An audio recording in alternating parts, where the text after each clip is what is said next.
Dorang yang punya destinasi, dorang yang mempunyai aset, tapi dorang tak dapat apa-apa. Dorang cuma dapat cerita, orang cerita di mana-mana kalau Cengkafo itu besar, titik nol rempah-rempah dunia, tapi manfaatnya untuk masyarakat apa saja. Karena ini kan hutan belantara, siapa yang juga mau kembangkan barang ini? Kalau dorang bilang kayak tempat jin buang anak dan waktu itu. Siapa mau pikir kembangkan barang ini? Tak ada siapa yang mau, tak ada di sini, naik saja tuh penapas habis.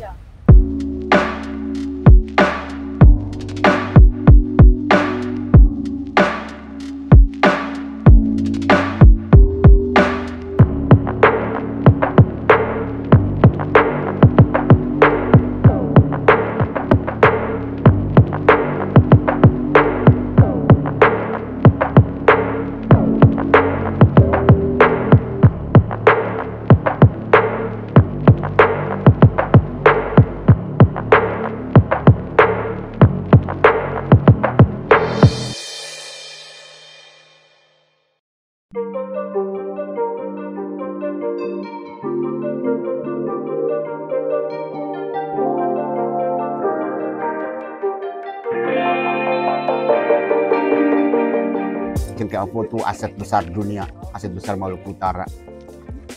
Sebelum mengembangkan yang lain, kayak kalau saya tuh merasa berdosa kalau bukan Cengkafo yang dikembangkan dulu. Karena cerita tentang rempah-rempah Maluku Utara, Indonesia, dunia, orang tahunya rempah-rempah. Wisata rempah-rempah tuh utama pertama di dunia itu kayak wisata purbanya Maluku Indonesia tuh rempah-rempah. Orang kan traveling nih dari Eropa, Inggris, semuanya datang. Itu kan orang berwisata sebenarnya. Nah, yang dorang experience di sini adalah rempah-rempahnya. Makanya kalau orang cara bangkitkan lagi itu pariwisata sebagai aset utama rempah-rempah aset utama Maluku Utara, ya kayak gimana ya? Kalau mau cerita soal laut, orang kompetisinya banyak sekali. Raja Ampat, Bunaken, ada lagi tuh Raja apa lagi tuh Wakatobi. Nah, orang itu di tengah-tengah. Jadi kayak kurang diuntungkan, ngerti enggak?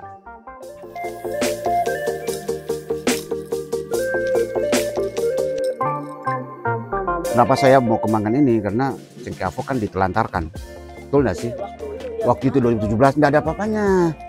Jadi betul. Baru yang paling menyedihkan adalah masyarakat di sini tidak dapat apapun dengan adanya aset ini. Orang datang juga terkena bayar retribusi. Gitu. Jadi dorang yang punya destinasi, dorang yang mempunyai aset, tapi dorang tak dapat apa-apa. Dorang cuma dapat cerita, orang cerita di mana-mana kalau Cengkafo itu besar, titik nol rempah-rempah dunia, tapi manfaatnya untuk masyarakat apa lagi? Itu makanya background kenapa saya Dembil itu mau kembangkan ini.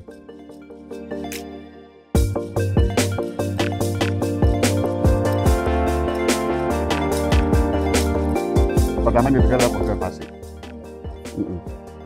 Karena waktu itu kan Pak Ketua Komunitas ini kan dorang lagi dalam menjaga kayak Cengkafo 2 tuh harus diselamatkan karena kan sekarat waktu itu. Jadi dorang waktu itu lagi ada hashtag Save Cengkafo. Jadi kayak bahasa Indonesia kan diselamatkan Cengkafo waktu itu. Makanya pas orang datang, ini waktu yang tepat nih untuk menyelamatkan Cengkafo dengan konservasi. Konservasi kalau dorang kan pasti agak susah untuk kayak gimana cara konservasi? Satu-satunya jalan adalah harus berada di sini. Itu bagian bentuk paling real untuk konservasi, berada di sini lalu memproteksi itu jangan orang menakar. Ada yang kayak potong-potong DP daun atau DP kulit atau apa, ambil tebang DP pohon, itu yang paling utama jadi menjaga konservasi. Makanya jalan lain yang paling tepat adalah dong harus berada di sini, menjaga di waktu siang hari. Ya makanya waktu Bill pertama datang, dia bilang, di sini kayaknya cuma bisa bikin kopi saja dan kelapa muda. Gitu karena mau kalau yang lain tuh karena gini kan hutan belantara, siapa yang juga mau kembangkan barang ini? Kalau dong bilang kayak tempat jin buang anak dan waktu itu. Siapa mau pikir kembangkan barang ini? Tak ada siapa yang mau, tak ada di sini, naik saja tuh penapas habis. Modalnya keberanian. Keberanian kenapa masyarakatnya mendukung 100%. Orang bikin kuesioner. Mulai awal itu dengan kuesioner dulu. Jadi dari konsep mengembangkan ini lebih ke apa yang masyarakat mau, bukan apa yang orang mau. Jadi orang tanya ke dorang apa yang Ngoni mau bikin di sini. Ngoni bersedia enggak kalau ini dibikin? Dan bersedianya itu harus dituangkan dalam kuesioner. Jadi bisa dipertanggungjawabkan. Suatu saat kalau misalnya ada yang bilang, orang mau bikin kong, kenapa mau bikin? Ada kuesionernya, mau yang isi sendiri. Nah akhirnya orang bikin presentasi diagram segala macam. Hampir 100% masyarakat mendukung. Oke, jadi bismillah orang jalan. Gitu. Waktu itu Bill pulang. Saya yang kembangkan sendiri sama-sama dengan ketua komunitas, sama-sama dengan masyarakat dan sekretarisnya. Nah, orang mulai kerja bergerilya. Awalnya tuh kayak menangis, pengorbanan air mata darah Pak RW ya, terhadap uang.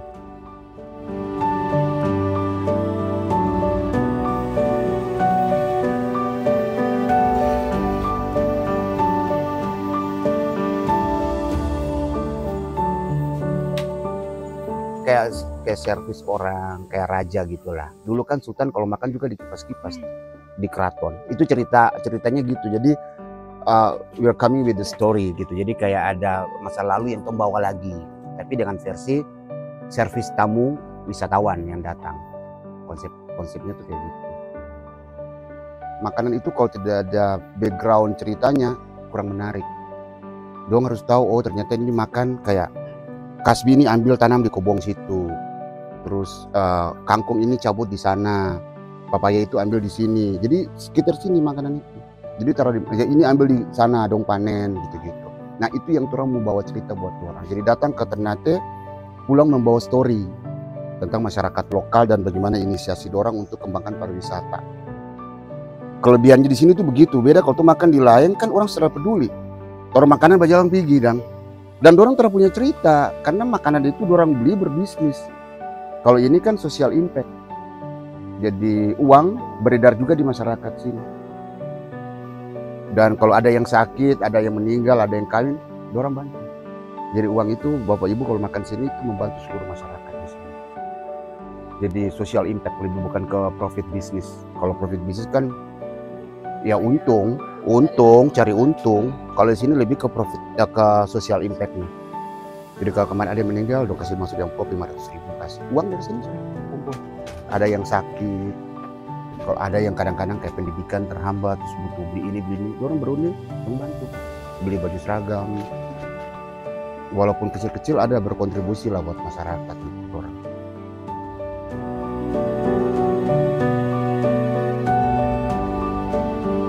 Orang makanan ini dimasak dilihat semua orang lain. Nah terada yang tutup-tutupi. Datang dia sendiri bagaimana cara olah ini. Jadi orang tahu tingkat kebersihannya, security-nya, keamanan makanannya.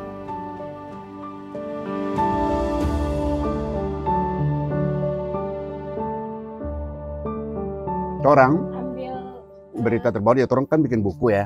Orang ada bikin buku The Heart of the Spice Forest, pernah lihat? Buku cerita tentang CCAFO yang ada penulis dari Australia. Orang menang 4 kategori penghargaan buku di dunia. Dia sekelas Oscar, tapi untuk award untuk buku resep dan juga buku tentang pangan lah ya.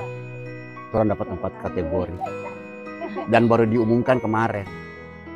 Pertama di Indonesia Creative Cities Network di Yogyakarta tahun 2018. Habis itu Ubud Food Festival di Bali. Orang juga mewakili makanan rempah Indonesia waktu itu. Lalu Pekan Kebudayaan Nasional mewakili juga rempah Indonesia. Memasak lagi di Jakarta, PKN yang Kemendikbud dikit. Habis itu orang ikut lagi ini G20, mewakili lagi Indonesia. Jadi ini kayak sudah dikenal dunia, internasional. Tapi orang apa adanya begini. Dulu kenapa pakai ini? Dulu tuh orang tak punya piring, orang tak punya belanga, orang tak punya kompor, tinggal di hutan memang sih. Mengantisipasi orang sampai supaya dong bisa bertahan hidup, survive di pegunungan, orang taruh makanan dalam bambu bertumbak. Yang akhirnya orang duplikasi sekarang dalam bentuk penyajian di restoran ini. Terus dulu makan pakai piring ini, dulu tuh pakai goruru.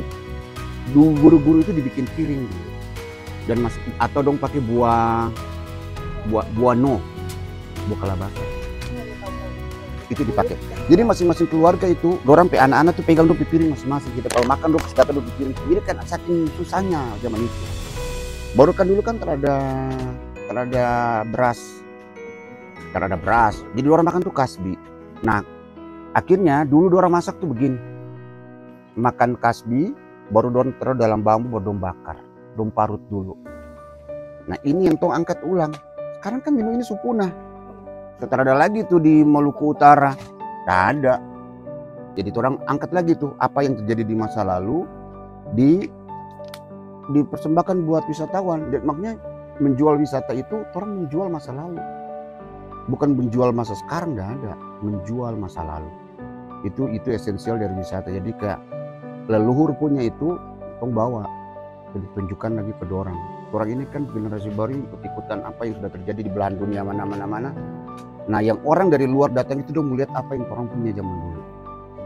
Ini, jadi Bill selalu menekankan ini harus berbasis masyarakat lokal. Makanya di sini namanya CBT, Community Based Tourism, pariwisata berbasis masyarakat. Karena kekuatan pariwisata sebenarnya itu di destinasi yang punya pariwisata sebenarnya kan bukan orang pemerintah, bukan ngoni. Yang punya itu kan masyarakat yang punya destinasi. Nah, selama ini kan masyarakat destinasi Inggris itu kan selalu dikesampingkan.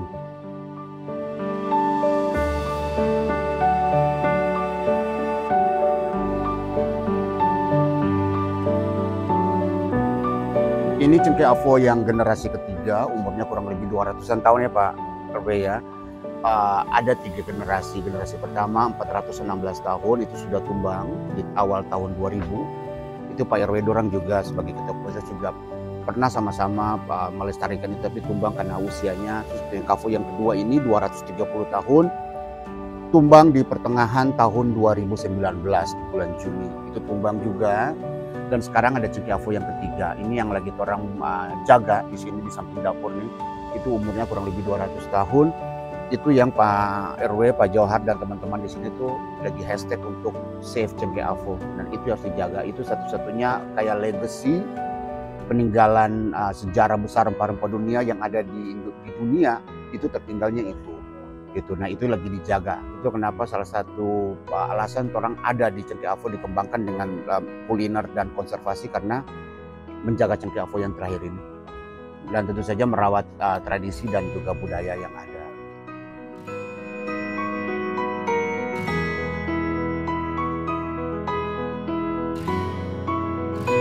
Sebenarnya tujuan bikin cengkeh avo ini adalah pemberdayaan, jadi pemberdayaan masyarakat, dan masyarakat itu bisa secara reguler mendapat pendapatan, perbaikan ekonomi. Dan tujuan itu tidak akan berubah sampai sekarang pun, tujuan akhir tetap itu. Tujuan akhir tetap itu. Masyarakat bisa menjadi berdaulat di destinasi mereka sendiri. Masyarakat bisa menjadi tuan rumah untuk memajukan destinasi di wilayah mereka. Itu tujuan selalu itu, dan tidak akan pernah berubah, dan itu harusnya berlaku di seluruh Indonesia dan seluruh Maluku Utara. Jadi perbaikan ekonomi, peningkatan kesejahteraan masyarakat itu tujuan akhir dari semua itu. Dan yang pasti adalah satu, jangan pernah melupakan budaya dan sejarahnya orang. Itu harus tetap diangkat dan dipromosikan dan ditunjukkan ke wisatawan yang datang di Maluku Utara, khususnya di Kota Ternate. Itu yang gitu penting. Dan konsep-konsep pemberdayaan masyarakat dan orang punya tradisi itu harus benar-benar harus tetap ada gitu, dan ditunjukkan sepanjang mereka masih berada di punggung Gamalama ini.